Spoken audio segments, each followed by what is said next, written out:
Hi everyone, welcome to all of you in my YouTube channel निगाह IAS RPCS। आज हम लोग पर्यावरण से रिलेटेड थ्योरी देखेंगे।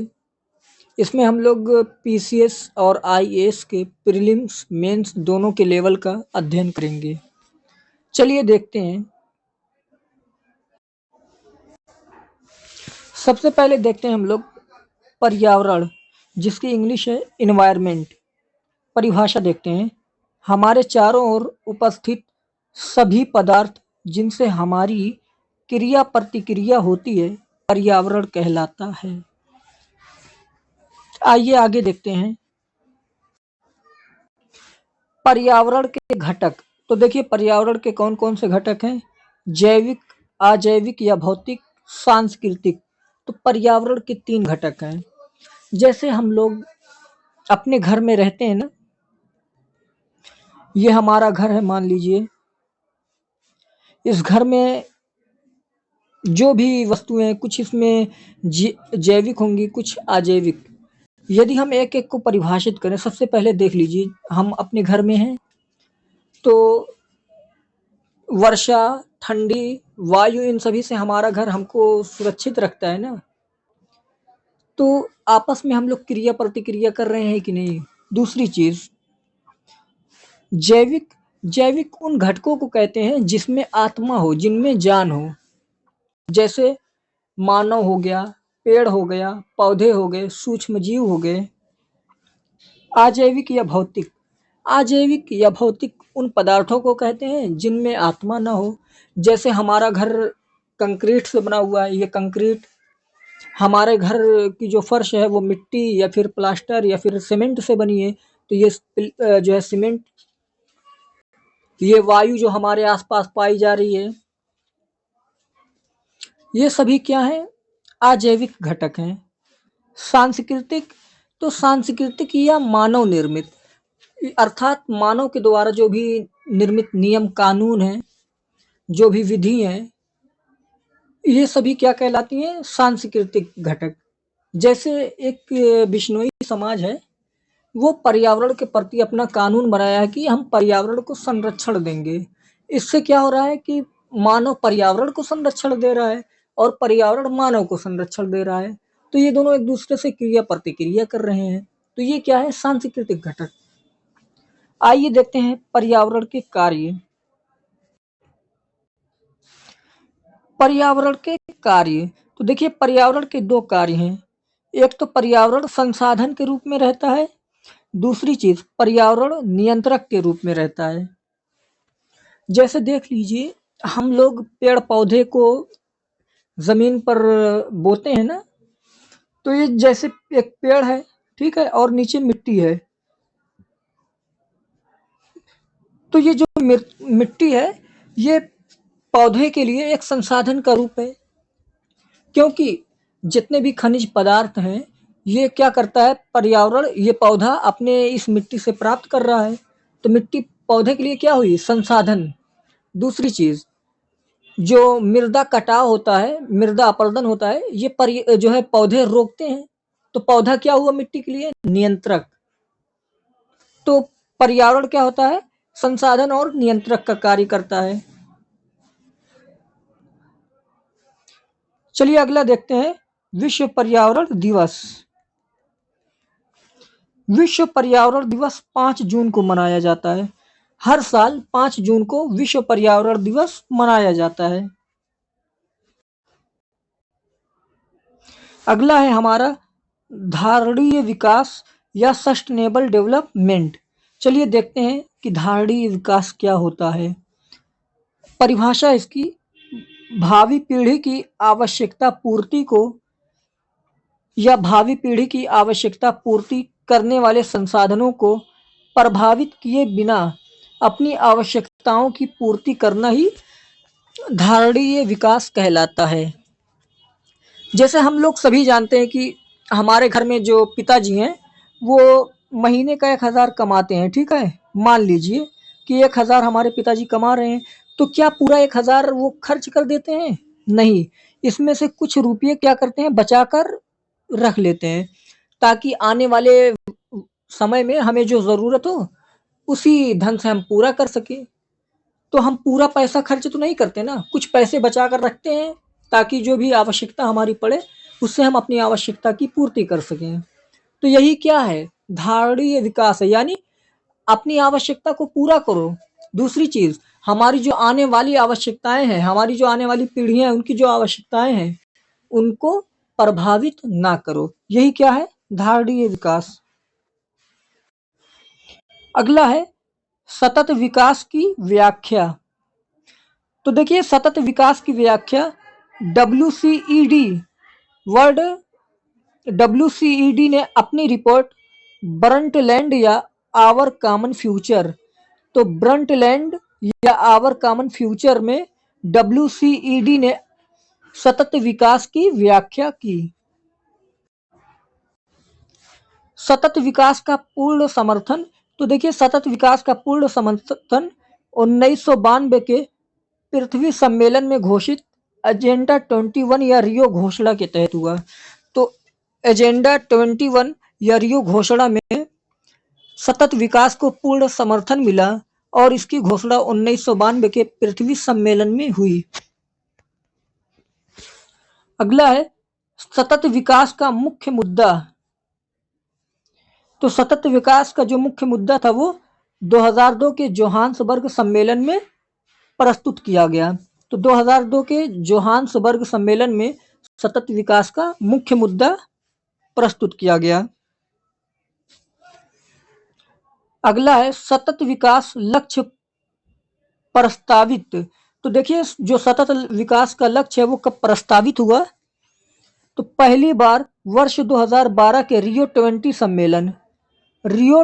सम्मेलन 2012 में सतत विकास लक्ष्य प्रस्तावित हुआ। लेकिन सतत विकास लक्ष्य को पूर्ण समर्थन कब मिलता है, 1992 के पृथ्वी सम्मेलन में घोषित एजेंडा 21 या रियो घोषणा के तहत। चलिए अगला देखते हैं। अगला है संयुक्त राष्ट्र संघ यूएन द्वारा निर्धारित सतत विकास। तो संयुक्त राष्ट्र संघ या यूनाइटेड नेशन ने 17 सतत विकास निर्धारित किए हैं।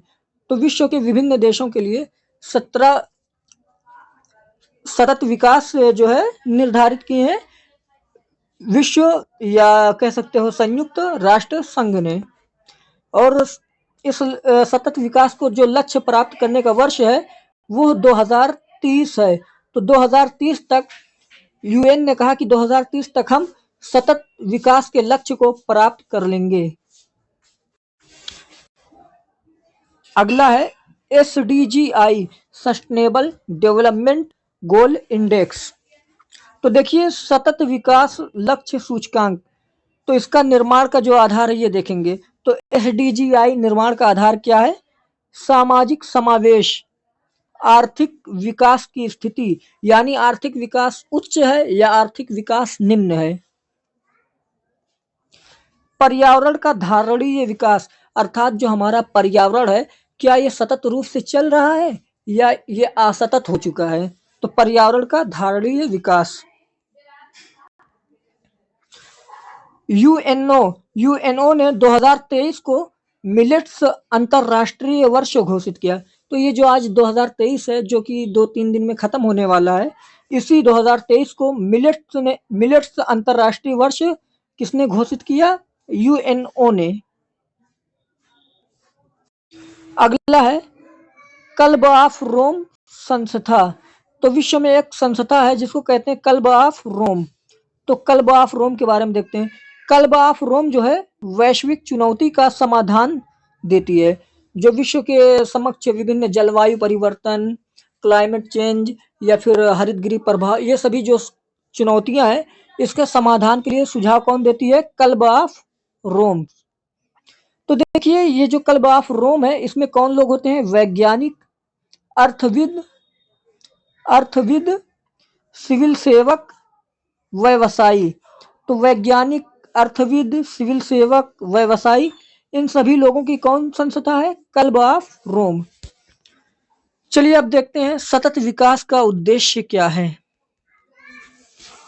तो देखिए सतत विकास का उद्देश्य, सतत विकास के निम्नलिखित उद्देश्य हैं। पहला है प्रदूषण का नियंत्रण। जब हम प्रदूषण का नियंत्रण करेंगे तो इससे क्या होगा, पर्यावरण के प्रदूषण को नियंत्रित करने से प्रकृति और मानव दोनों के मध्य समन्वय होगा, जिससे प्रकृति मानव को नष्ट नहीं करेगी और मानव प्रकृति को नष्ट नहीं करेगा। अगला है संसाधनों का न्याय संगत विभाजन और उपयोग। कहने का मतलब है कि जो प्राकृतिक संसाधन है वो किसी एक व्यक्ति या किसी एक देश तक ही सीमित ना रहे, इस पर सभी देशों सभी व्यक्तियों का समान अधिकार हो, सभी को समान रूप से प्राप्त हो। क्योंकि जब किसी भी संसाधन का एक ही स्थान पर केंद्रीकरण होता है तो इससे एक देश अमीर और दूसरा गरीब हो जाता है। चलिए अब अगला देखते हैं कि सतत विकास का जो उद्देश्य है। तीसरा है जैव विविधता का संरक्षण। देखिए जैव विविधता से क्या होता है कि अनेक प्रकार के जीव जंतु एक स्थान पर पाए जाते हैं, इससे जो आहार श्रृंखला होती है वो बहुत बढ़िया कार्य करती है, और जब आहार श्रृंखला बढ़िया से कार्य करेगी तो पारिस्थितिकी तंत्र जो है नष्ट नहीं होगा जल्दी। तो जैव विविधता का संरक्षण। चौथा है निर्धनता में कमी। गरीबी में जब कमी करेंगे तो इससे क्या होगा कि लोगों को समान अधिकार मिलेंगे, असमानता में कमी होगी, तो लोग एक दूसरे के दुख को समझ पाएंगे, इससे क्या होगा कि पर्यावरण को हानि नहीं होगी। तो ये था आज का हमारा थ्योरी सेक्शन। आइए हम लोग कुछ PYQ जो IAS या PCS में पूछे हैं उनको देख लेते हैं। पहला क्वेश्चन है कि सामान्यतः पर्यावरण को निम्न प्रकार से वर्गीकृत किया जा सकता है। निम्नलिखित में से कौन सा एक इस वर्गीकरण का अंश नहीं है? तो यहाँ क्या ध्यान देंगे कि वर्गीकरण का अंश नहीं है। चलिए ऑप्शन देखते हैं। परिचालन पर्यावरण, बी है भौतिक पर्यावरण, सी है सांस्कृतिक पर्यावरण, डी है जैविक पर्यावरण। तो देखिए हम लोग ने पढ़ा कि पर्यावरण के 3 घटक हैं, जैविक, अजैविक, सांस्कृतिक। तो इसमें से आंसर ए सही है कि परिचालन पर्यावरण जो है पर्यावरण के वर्गीकरण का अंश नहीं है। ये यूपी पीसीएस प्री 2020 में क्वेश्चन पूछा है, देख लीजिए, ये यूपी पीसीएस प्री 2020। चलिए अगला क्वेश्चन देखते हैं। ये क्वेश्चन है यूपी पीसीएस प्री 2006। तो क्वेश्चन है कि पर्यावरण से अभिप्राय है। पहला है ए है भूमि, जल, वायु, पौधों एवं पशुओं की प्राकृतिक दुनिया जो इनके चारों ओर अस्तित्व में है। बी है उन संपूर्ण दशाओं का योग जो व्यक्ति को एक समय बिंदु पर घेरे हुए होता है। सी है भौतिक, जैविकीय, सांस्कृतिक तत्वों की अंतःक्रियात्मक व्यवस्था जो अंतः संबंधित होते हैं। डी है उपर्युक्त सभी। तो देखिए सबसे पहले भूमि, जल, वायु ये सभी पर्यावरण के अजैविक घटक हैं। पौधे और पशु पर्यावरण के जैविक घटक हैं। तो ये क्या हुआ, ऑप्शन ए सही है। दूसरा है बी वाला, उन संपूर्ण दशाओं का योग जो व्यक्ति को एक समय बिंदु पर घेरे हुए। मान लीजिए कि आप लोग जहाँ कहीं भी होंगे वहाँ पर, मान लीजिए आप घर में हैं तो घर जो है आपका क्या है, अजैविक कारक है, आप खुद क्या है, जैविक कारक हैं। तो जैविक अजैविक आ गया, तो बी वाला भी सही है। तीसरा है भौतिक या अजैविक, जैविकीय यानी जैविक, सांस्कृतिक तत्वों की अंतःक्रियात्मक व्यवस्था जो अंतर संबंधित है, तो सी वाला भी सही है। इसलिए पर्यावरण से अभिप्राय क्या है कि उपर्युक्त सभी पर्यावरण से ही अभिप्राय है। चलिए अगला देखते हैं। अगला क्वेश्चन है सतत विकास के लिए आवश्यक है। यह क्वेश्चन यूपी लोअर सब प्री 2004 का है। आइए देखते हैं सतत विकास के लिए आवश्यक है। पहला है ए जैविक विविधता का संरक्षण। बी है प्रदूषण का निरोध एवं नियंत्रण, सी है निर्धनता को घटाना, डी है उपर्युक्त सभी। तो सतत विकास के लिए क्या आवश्यक है? जैविक विविधता का संरक्षण भी आवश्यक है, प्रदूषण का निरोध एवं नियंत्रण भी आवश्यक है, निर्धनता को घटाना भी आवश्यक है, अर्थात उपर्युक्त सभी। तो आंसर डी इसका सही है। चलिए अगला देखते हैं क्वेश्चन। अगला क्वेश्चन जो है यूपी पीसीएस प्री 2012 में पूछा है। क्वेश्चन है कि धारणीय विकास किसके उपयोग के संदर्भ में अंतर पीढ़ीगत संवेदनशीलता का विषय है? तो अंतर पीढ़ीगत संवेदनशीलता का विषय है कौन? धारणीय विकास। प्राकृतिक संसाधन, भौतिक संसाधन, औद्योगिक संसाधन, सामाजिक संसाधन। तो इसका करेक्ट आंसर है कि प्राकृतिक संसाधन। तो धारणीय विकास प्राकृतिक संसाधन के उपयोग के संदर्भ में अंतर पीढ़ीगत संवेदनशीलता का विषय है। जैसे हाँ, आज हम लोग क्या यूज करते हैं? पेट्रोल। तो आने वाले वक्त में हो सकता है कि पेट्रोल खत्म हो जाए। आज हम लोग क्या करते हैं यूज? कोयला। हो सकता है आने वाले वक्त में कोयला खत्म हो जाए। तो ये प्राकृतिक संसाधन है जो आने वाले वक्त में हो सकता है कि खत्म हो जाए। तो इसी की संवेदनशीलता को देखते हुए धारणीय विकास आया है। आई होप कि आप लोगों को मेरी ये वीडियो पसंद आई होगी। अगर आपको मेरी ये वीडियो पसंद आई तो लाइक कीजिए। अगर आपको मेरी ये वीडियो पसंद आई हो तो लाइक कीजिए और अपने दोस्तों को ज़्यादा से ज़्यादा ये वीडियो शेयर कीजिए ताकि आपके साथ उनको भी इस वीडियो का भरपूर फ़ायदा मिल सके। अगर मेरे चैनल पर आप नए हैं तो मेरे इस चैनल को सब्सक्राइब करें और साथ ही बगल वाले बेल आइकन को प्रेस कर दें ताकि मेरे आने वाली प्रत्येक वीडियोस का नोटिफिकेशन आपको मिलता रहे। आपके जो भी सुझाव हैं वो मेरे तक कमेंट के थ्रू पहुंचाइए। धन्यवाद। मिलते हैं अगली वीडियो में।